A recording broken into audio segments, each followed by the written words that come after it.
रीवा से बड़ी खबर है लोकसभा चुनाव को लेकर। क्या है इस बार की राजनीति? बात की जाए, रीवा में दो पक्षों के बीच भारी टक्कर देखने को मिल सकता है। जनार्दन मिश्रा और वहीं बात की जाए नीलम मिश्रा, दोनों की विचारधाराओं पर चुनाव लड़ा जा रहा है।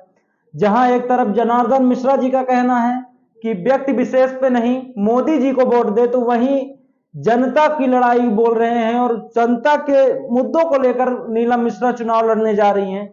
दोनों का आप इंटरव्यू सुनिए, उसके बाद आप डिसाइड कीजिए। पहले आप सुनिए जनार्दन मिश्रा जी का इंटरव्यू, उनका क्या कहना है, चुनाव में क्या उनके मुद्दे हैं, तो वहीं पर नीलम मिश्रा के क्या मुद्दे हैं, उन दोनों को सुनिए, विचारधाराओं को सुनिए। उसके बाद अपने क्षेत्र का, अपने जिले का फैसला लीजिए। लेकिन मुद्दों की बात की जाए तो चलिए सुनते हैं पहले जनार्दन मिश्रा जी का क्या मुद्दा है।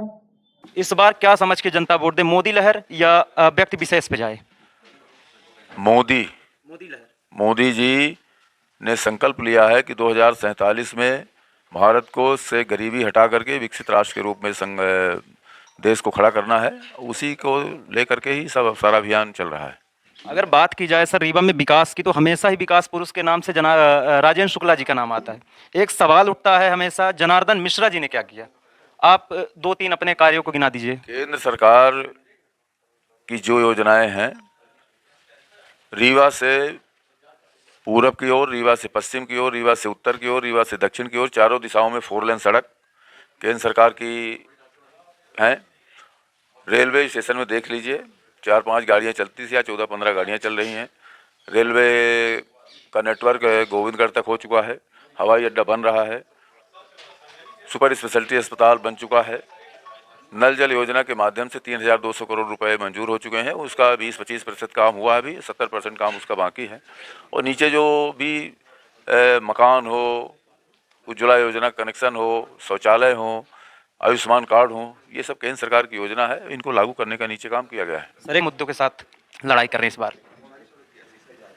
2047 में भारत को विकसित राष्ट्र बनाने का जो संकल्प मोदी जी ने लिया है, वही मूल लक्ष्य है और उसी को ध्यान में रख करके चुनाव अभियान चलाया जा रहा है। अब आपको बताते हैं कि नीलम मिश्रा का क्या मुद्दा है।